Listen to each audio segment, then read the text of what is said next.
Welcome back, everybody, to another Modular Nerds episode. I'm Lennox. And I am Mimir. All right, we're back at it with Star Wars, Part 3 now. Yeah, the nerd strikes back. It's Return to the Nerd at this point. Yeah, okay, whatever. I don't care. Yeah, no, it's okay. We've established in previous episodes that you're a normie.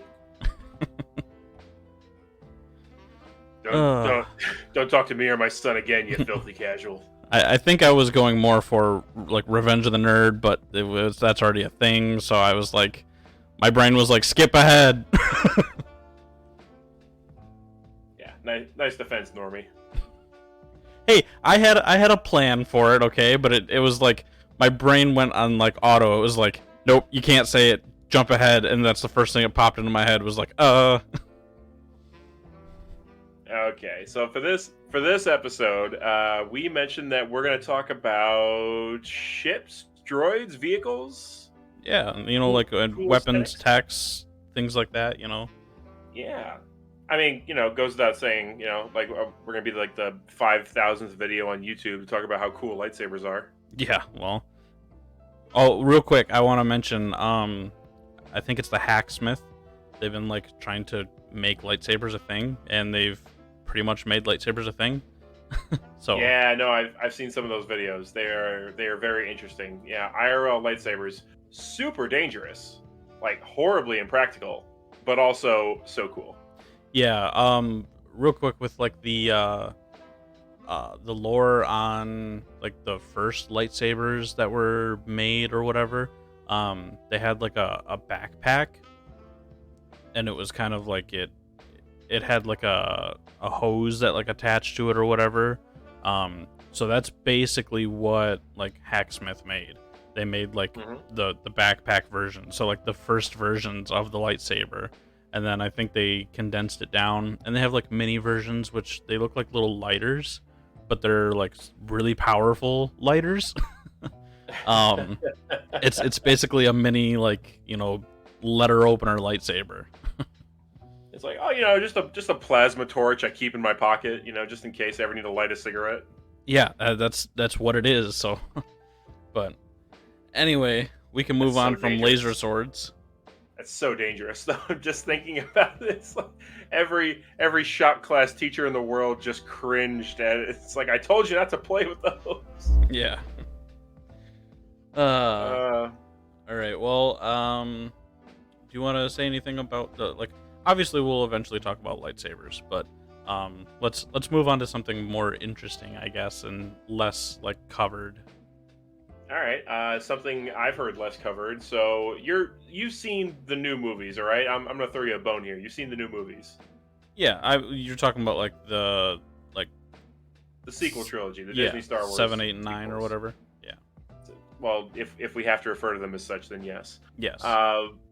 But so one of the things in The Last Jedi, that movie that we hate talking about and I hate thinking about, there is the other kind of walker that they showed that never gets talked about, and I thought it was pretty cool. Like the ATM-6, the big like, is that what those ones were? That's exactly what it is. I have it pulled up right here. It's the ATM-6, and it's very impressive.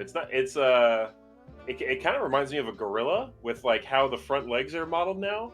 It's got like all these extra armored sections over it, and it's got like the extra weight added to it and everything. It looks much more impressive than like the average walker, like the ones that we saw in Empire Strikes Back, for example, or that we saw in games. Like the joints aren't as exposed. It's got a larger section in the back for that houses like a weapon placement and everything, so it's got more forward firepower. It's like it seems much better suited as an assault vehicle like that, and I like that. It's like a sign that like technology evolved, or like the design evolved, and that there's better tech going forward. Yeah, like this is what they got messed up on Hoth, and they're just like, okay, well, we need to make these bigger and better and stronger, and they are huge compared to just regular like AT-ATs. Oh yeah, and they are like yeah, they're much bigger too, which is crazy. Like the regular AT-AT is like 22. I'm reading this off of a wiki source. It's like 22 and a half meters tall, and the ATM-6 is like 36. Yeah, they're they're huge compared to the other ones. I mean, they're both still like massive machines, but Oh yeah. The honestly, the walkers are an interesting design. I always thought, like, because they can only depict so much. Like, as much as Star Wars advanced movie technology and like like changed how movies were made and shown, and CGI and all that. Um, they they were still kind of limited for what they could show, and the walkers I think are a big example of that because the walkers are supposed to be like these like somewhat fast moving like all terrain attack transports. Like that's exactly their name. Um, but like we see them moving like they're kind of slow and clunky, and they don't seem to work as well. Like they shrugged off enemy fire fairly well from the rebel base and everything, but it got to a point where it's like, yeah, but you can tangle up the legs and they fall over, or it's like, yeah, like if one of the joints gets locked up or something, you're kind of screwed. It wasn't until like other works like sort of chipped in with being like, yeah, no, they're still viable as like a troop transport, and like a mobile vehicle, or mobile vehicle, yeah, yay me. But as they work well as a transport across like hostile terrain or whatever. There was this fan production that did a really good job depicting it a while back. I think it was no, not Troopers. It was I'll think of it later. But they depicted the like walkers being deployed onto a planet from like a big transport craft, yeah. and then they send out the walkers in different directions to patrol. And you got like gunners in the side turrets and troops seated in the back and everything. And the troopers can then like rappel down from the walker itself and then go it on foot. But the walker is still like hanging over the horizon as like as their mobile deployment or their forward deployment area. Yeah, I mean, And they're pretty much like a I don't want to say it's a tank because they have tanks in Star Wars too, but like it basically is like move forward and advance like under protection, and then like if you see like things you need to go in and like scope out and everything, you can deploy your troops and go in. Like if they come across like a base or a more condensed like population area or whatever, like obviously you're not gonna walk a fucking ATM-6 through like the streets of a city. You're gonna like deploy it outside the town. You're gonna have your guys go in and they're gonna go advance inside the city. right, like it might not work well for an urban deployment, but for like more rural areas or like backwaters, it's probably a very effective and intimidating sight. Yeah, and I just said city just because like obviously they're gonna move across like large areas of terrain. They're not gonna like deploy it outside of a town and then all of a sudden walk up to the edge of the town and then be like, okay, now get out, guys. They're gonna be moving across like longer distances of like terrain. Right, and I think the word you were looking for earlier was also APC, like armored personnel carrier, which technically Yeah. they are, because it seems like when you looking at a cutaway of the AT-AT itself, it's like you see that it's largely a personnel carrier. Yeah, Like there's not much else in it. yeah, it's got those forward-facing guns on the head, but it's like the entire middle section is hollowed out to accommodate troop transport. Yeah, it's like the droid carriers. Like I mentioned before with like the Lego set that I had for the droid carriers, all it was like a spot for them to roll up and then deploy like all the droids out, and then the droids would advance. It's the same thing. It's just for, the clones. Yeah, and then flipping over to the ATM-6, the cutaway of that. Yeah, I mean, it seems like it's mostly geared towards, like a actual like attack, like it's an attack vehicle, like less transport, more attack. And I know I said, I want to, because I thought of this. I know I said clones. Well, that's the clones became the stormtroopers, whatever. I know there are other like troopers. The stormtroopers eventually like weren't all like clones. They were other people in the stormtroopers. But yeah. This this is part of a thing that we can get to in the next part of it, because right now we're still talking about like vehicles and whatever else. But I have thoughts on what you just said, folks. Stay tuned, and we'll talk about that one later. Uh, oof, okay, sorry, I had to slow my heart right there because I had an opinion I had to bite off. Okay, so yeah, other vehicles and just like and crazy things. I mean, the X-wing is classic. Yeah. Um, Speaking of ships, though, I gotta say one of the ships that I always really liked. I really liked the Jedi Interceptor. It's they're those two like the yellow and red ships that Anakin and Obi-Wan are flying at the beginning of Episode 3. Yeah, the Jedi Starfighters. These are the Interceptors. The Jedi Starfighters are those red and white arrowhead ones. Oh well, Like the one that you see in the Clone Wars movie is the Jedi Starfighter. I'm looking at the ETA-2 Jedi Starfighter, and it's the one that Anakin's in. That's basically the same one that he's in the beginning of Episode 3. Right, it's with got the, those with the two buzz droids and everything. Yeah, that's the one I'm talking about. It's another Jedi Starfighter. I call it the Interceptor. It's slightly different. It's more like a predecessor to the A-wing in the way it's designed. Yeah, kind of. Yeah, it's mostly just the cockpit section, two thin wings. Like the droid aborted. I noticed this too, and I thought it was interesting. The full droid isn't even installed in the ship. At least it doesn't appear to be. Because I remember when I got the Lego version of this ship, I was like, "Where's the rest of the droid's body?" And it was just like there's no space for it. It's like, is it just the head on top? yeah. It doesn't like seat fully into it. Yeah, I think it's just like an astromech head, and that's kind of it, which is kind of Well- weird. I think maybe Luke or maybe Anakin's was modified to accommodate R2, because we see that R2 is in Anakin's. Yeah, well, Obi-Wan has, I think R6 or R5 or something like that. He's got another one. It's like a red astro droid. Yeah. They do like sit in there. The Lego version just had just the head, like, because that's what it looked like. It like sat down in. And they did go fully into, well, not fully, but they went into it so that way, like, just the tops of their shoulders and their head stuck out. Like that's how the astro droids fit into the starfighters like that. Because that's how it was in the movies and everything too. It's they all sat in there like that because Obi-Wan had his astro droid in there.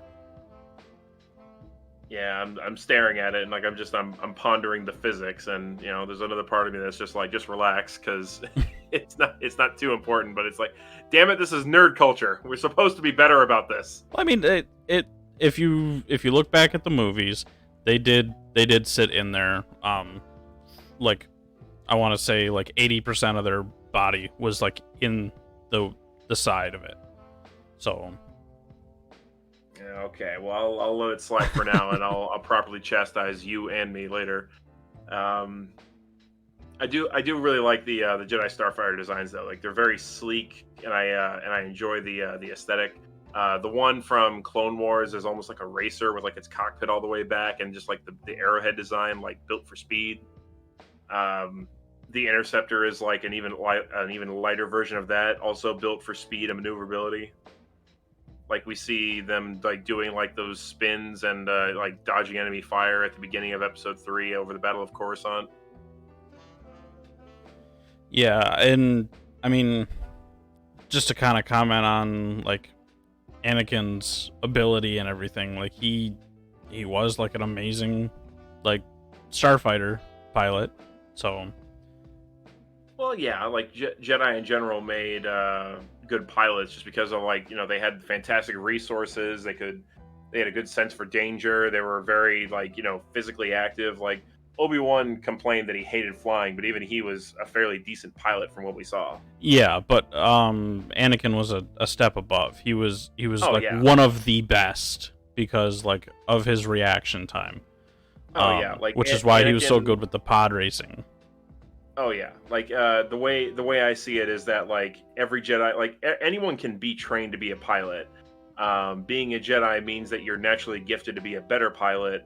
If you're already naturally gifted to be a pilot, and then you add force training on top of that, it's like you become a legendary kind of pilot. Like you become like one of those once in a generation guys, like the Red Baron or something, because it's like you're just such a phenomenal fighter pilot.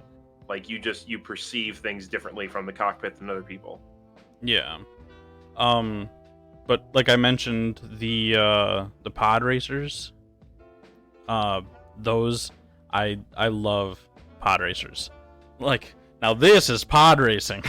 Oh god. Now this is pod racing. Like, just the cool designs that they all have, because I mean, it basically Yes. was just like, build up a rally car, It was exactly like that.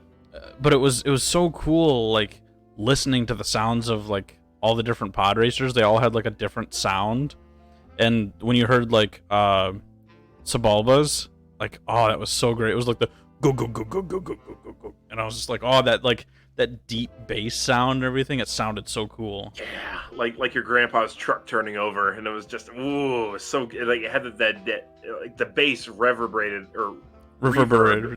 reverberated. Still reverberates. the like there's just like the vibrations coming from the vehicle, like you would sense the reverb, and it would just like sort of be like ooh, like you could sense the power behind the vehicle, just like wow, like just gives you a moment of pause. Yeah, but you had some that were like, and then you had, it sounded like a fucking Formula One car, and then you had some that like sounded like a rally car that was just like go go go go go go. It's like here comes someone's Kawasaki bike. Here comes someone with grandpa's V8. It's like Jesus Christ. Pod racing was cool, even if I thought it was weird to put that in the movie the way they did. I know we talked about games like earlier, but I did mention like the pod racing game. Oh, I loved that. Like when I played that on the Dreamcast and everything, I loved like the pod racing game. Back in the day, renting that and then playing it with friends was how I played it. I didn't own the game, but I did. I would like staying over at a friend's place, or a friend was staying over at my place. We'd stop at the video rental store, and mom would be like, "Hey, you can rent one game." We'd look at each other and be like, all right, what do you want to rent? Well, something we can play together. Okay, how about pod racing? Shit, yeah, pod racing. And then, he'd say shit, yeah, because he didn't want the adults to hear. So what other vehicles? But God, there's so many. It's hard to like narrow down on one. I mean, Boba Fett's, I really like that it has a horizontal and a vertical setting. It's got variable flight modes. Yeah, the Slave One. Yeah, and yes, it's called Slave One and not just Boba Fett's ship, which is so stupid. Do you remember that? No. They changed because apparently someone thought Slave One was a problematic name for Boba Fett's ship, so they took it away. And now officially, according to Disney canon, it's labeled, or maybe they've changed it by the time someone's watching this. But the last time I checked, it's literally just listed as Boba Fett's ship. Mm. And it's just like, well, it's not that like Boba Fett's like hell yeah slavery. It's like he named it that because of like his backstory and everything. Like this is for a different episode, but yeah, Boba Fett as actually like he named it that as a reminder, and sort of like it's like, yeah, I was a slave before and never again. Yeah. Or sorry, Jango Fett named it that. My bad. Someone was probably ready to furiously type or click out of the video because it's like he doesn't know what he's talking about. But yeah, Jango Fett named it that, and then Boba Fett just kept the name because he also knows why his dad named it that and didn't see a need to change the name. And then you got like all your like regular classic like speeders, like the the different like on planet speeders and everything. But speeder bikes are great. Yeah, I had those like little magnet little magnet toys or whatever that would float. Like you'd have like the little base, and then the whatever toy or whatever had magnets in it, and it would float above like the little base. I had a Naboo Royal Starship. Ooh. Like floater. It was so cool. So it was like that shiny metal and everything, and it would just sit there and float, and I could spin it. That is cool. Nice. speaking of Star, yeah, the Naboo Starfighter is like it's great. It's like a freaking Cadillac in space, right? Well, it's like the ship that they land in episode 1 when they go to Tatooine. Oh wait, you mean the Royal Barge, like the big silver one? Well, yeah, Naboo Royal Starship. Oh, my bad. I was thinking the Naboo Starfighter when you said that. That's on me. Yeah, no, that ship's great too. Like I love like that big silvery exterior. Like the ship is like very alien but also human in how it's designed. Yeah, it was. It kind of reminds me a little bit of like, I don't know, something you'd see in like Star Trek or whatever. Yeah, kinda. Well, eventually, like you watch enough sci-fi, you think everything looks like something else. Yeah, but But I was gonna say the Naboo Royal Cruiser might have been the other one you were thinking of though too, because it's the long, like it looks like a bomber. There's that one, and then there's yeah. like the sleek design. It looks like a weird arrowhead. It kind of reminds me, like I said, of like the Enterprise or whatever. Yeah, that Naboo like Starline, well, the one with the big wing set or the big wingspan, which we only saw at the beginning of episode 2 before it got exploded on the platform. Yeah. And it, I don't want to get too into it. We'll get sidetracked again. But another great design, the Republic clone dropship from the Clone Wars. Remember the gunship that dropped down from the sky in the middle of the arena in episode 2? Yeah. Yeah, that's the one I'm talking about, and it's in like all the Clone Wars episodes. I'm trying to find out like where you would have seen it at, but it's that dropship. It's got the side doors that open up. Republic attack gunship. Yeah, sure, you can call it that. Well, that's what it's called here. Okay. I'm saying the name that it says on the website. So it's a very cool. Yeah, you're using a different resource than I am. It's a very cool gunship. It's got like the side opening doors, like to deploy troops from, which I always thought was really cool. It's got like the overhead like handles and like netting that like the clone troopers can grip onto. The bubble turrets on the sides I thought were kind of dumb, because I was like, that guy's kind of screwed with where he's at. He can't get out of those things easily. Yeah. But I can see that. But it does have a lot of like forward firepower and everything. Like we see these things like launching missiles, and they've got like forward laser cannons. You deploy troops from them and everything, and I'm just like, this thing is a powerhouse. Yeah, they were pretty cool, and like episode 2, they had dropping down all the troops and everything, and then like Yoda flying away in one, and but the soulless one, it's not called but soulless one, that is General Grievous's.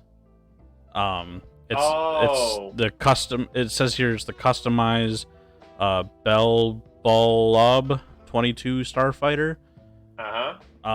Yeah, that thing was always cool looking to me. Like that reminded me of like a muscle car. Like, yeah, I always thought that was pretty cool. It's got like that old fashioned like silver steel exterior, and then like the cockpit in the back, and like the smooth lines in the front and everything with the the pointed forward tips. Yep, it just reminded me of like an old muscle car. Yeah, like you expect fins to be in the back. I mean, it technically does have a fin in the back of it, like just behind the cockpit. It looks like a big fin. Yeah. Like for steering, it looks so cool. Like, oh yeah, you're right though. Yeah, it does look a lot like a muscle car. It's very, very cool. I love those lines on it. For speaking of cool things though, so we've been over starships a lot. What is probably your favorite droid?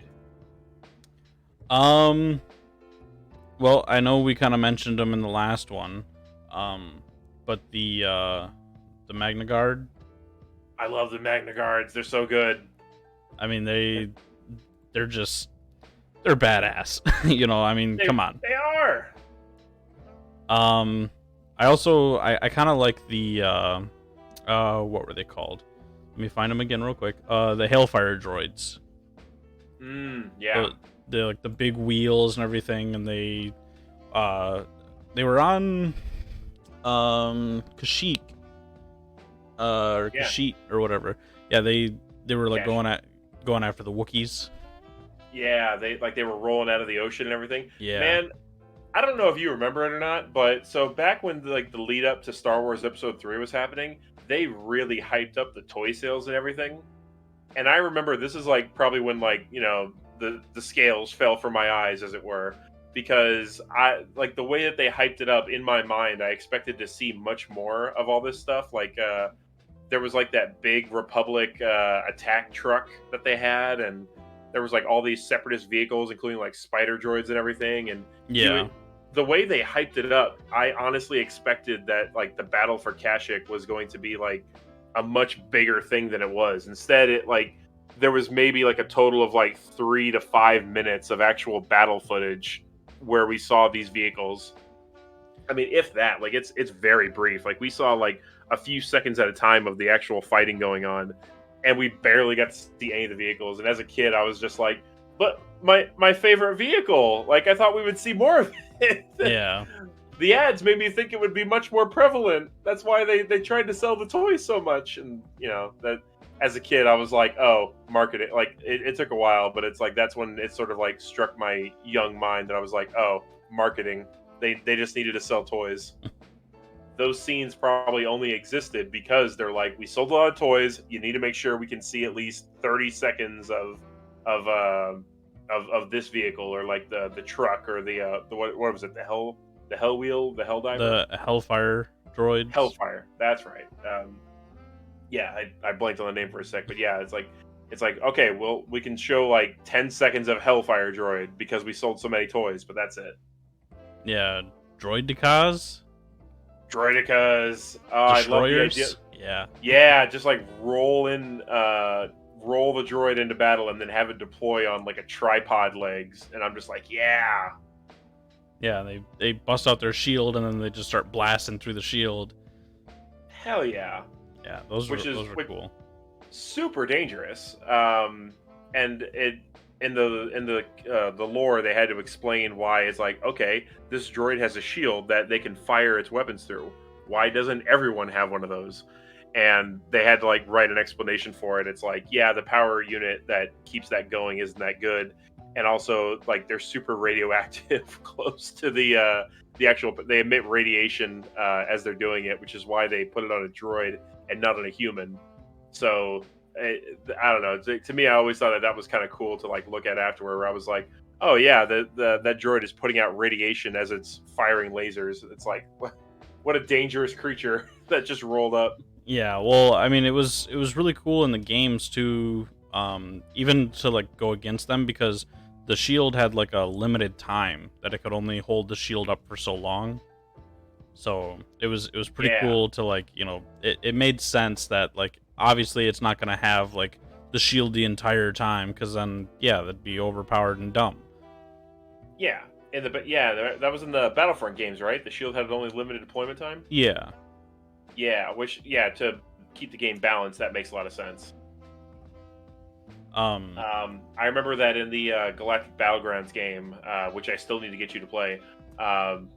It has a like you can play as the Trade Federation and you can build droidicas, and they're really good units. But I remember that you need to wait for them to fully deploy before you can like start using the shield. And I also remember that like the first version of those in the game that you build don't have the shield. They roll, they deploy, and they start firing. Yeah, I mean that was kind of how it was in the movie too. Like they rolled out, and then once they kind of like situated their stance, the shield popped on. So it was, I mean, Yeah, but if I remember correctly in that game, just because I played it for like hundreds of hours, they I'll feel really bad if I'm wrong about this because of how many hours I put into that game as a kid. But yeah, I think like the first version of it, because I think they realized it's super powerful. They're like, okay, version 1 has no shield. Version 2, which you have to upgrade to at like the final tech tree, is that can have a shield. Because at that point, it's like, screw it, everything is overpowered. yeah. Pit droids were really cool. I Pit love droids those are little funny. guys. Though, yeah, I actually man, I got excited when I saw them in the Mandalorian because I was just like, oh, there it is. Like they're ridiculous, but like they're also like they kind of make sense in a way to me. It's like okay, like yeah, they're assistants. Yeah. They make more sense than mouse droids. Yeah, I don't really know what mouse droids were like good for. Let's see, perform simple tasks aboard starships and in military and corporate facilities. Beep to themselves, they perform small repairs, delivered messages, and guided visitors. Occasionally exploding into panic squeals when confused or frightened. Yeah, can you imagine like you show up for like somewhere, like say you're like some important figure, or like you're just there to get something done, and someone's like, "Hey, we can't spare a person to show you where you need to go. Follow the mouse droid." Yeah, I mean they're cute little things. Man, Looks like the little Tupperware on wheels. I think it's probably because that's exactly what they were built out of back in the '70s. Just they took a piece of Tupperware, spray painted it black, and put it on wheels and added a motor. Yep. Yeah, we gotta give Chewbacca something to growl at when he's being hauled away. Let's see. Do we want to go over weapons and tech in this one or the next one? Do you want to just cover a few things, or do you want to wait? I mean, we can cover one or two things. I personally think that one of the best looking blasters has got to be Jango Fett's West Star blasters that he's got. Yeah. Those are cool. We'd pull him out, and it's like the guy when he uses them. Like if you watch a clip of him using them now, in your mind, just be thinking about like that Danny DeVito line. So anyway, I started blasting. I liked like Dooku's lightsaber. Yeah, the curved hilt. Yeah. Which made sense because he even said at one point, like in one of the books or whatever, he's like, yeah, it's curved. It's always been curved because it's better for dueling that way. Yeah. Or it's better for his style. Then you got like some of the weird stuff like the energy bows and the electro chain whips and the electro whips, like all these different types of like other, I mean they basically were like lightsabers, but you know, they had these weird designs to them and everything. So yeah, the whip one was kind of cool. In the Legends continuity, there was a comic and a book, I think, also where Luke actually fought someone using a light whip, and he was actually getting his ass kicked because he's like, I didn't even know that a lightsaber whip could be a thing. Like, what the shit? And so he almost gets his ass whooped and has to like run away for a little bit, and then he builds a second lightsaber, like a short blade one called like a Shoto or whatever. It's like he built a yeah, it's like a shorter blade, and then he took like a samurai like Miyamoto Musashi stance as he like fought, and he's like, I figured out I got a new strategy. I figured out the secrets, and then he fought with two lightsabers, and then he figured out how to defeat the light whip. And I just remember thinking that was like a really cool thing, like the idea that, you know, like lightsabers don't exist like as one thing. Like it's not, they don't just come in different color varieties. They can come in different form varieties. Like everything can make a difference. Like the size of the blade, what form the blade could take. Like a whip is a really cool idea.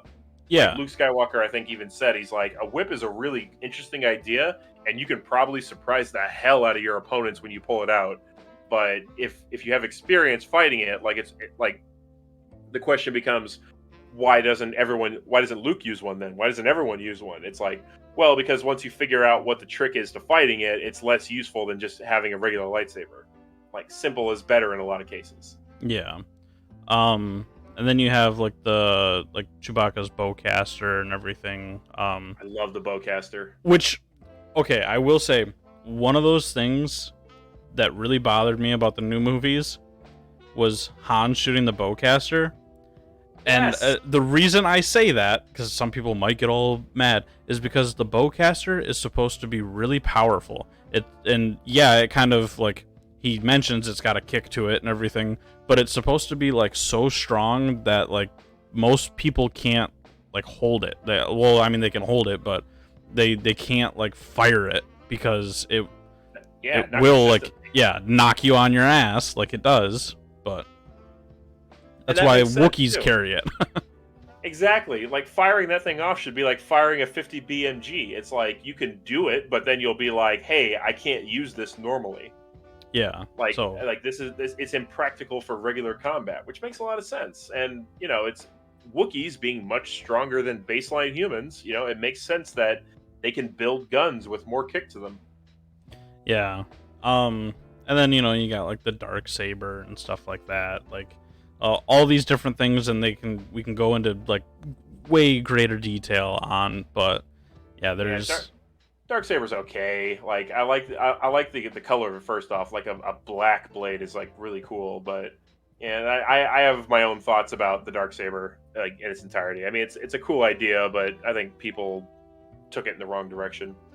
yeah. I mean, Um, there's a whole lore behind like the Mandalorians and the dark saber and well, it's just that they sort of co-opted that lore from something else. Like again, a lot of Disney Star Wars is cribbed from other stuff, and longtime Star Wars fans recognize where it's cribbed from. So it's like you're taking what's cool, changing it, and pretending like you came up with it on your own. It's like this isn't original. We know you're stealing this. Um, but in any case, moving on, I will say one last thing about a cool lightsaber design. There's this one lightsaber in Legends. It's there's this chick. She's I wish I remembered her name. I'll have to like type it in to see if maybe I can find a pronunciation for it. But hold on. She built a lightsaber out of a Rancor tooth. okay. Hold on. Lightsaber. Yeah, she built a lightsaber. Yeah, Tenel Ka Jo, I think is how you pronounce her name. It's a lightsaber that she built out of a Rancor's tooth. She hollowed out and like compressed everything inside of it, and there's like a special crystal um, that inside that helps power it too. But it's this very unique designed weapon, and I just always thought it's like what an interesting concept. Like you're making a lightsaber out of like non-standard materials. Like I always thought it was a very interesting idea. Yeah, like the emitter inside of it is apparently like very special, and it gives the blade like a turquoise color to it. But yeah, like building lightsabers with like special features was always like a cool idea to me. Like there was like a lightsaber that I think that was like organically built or whatever.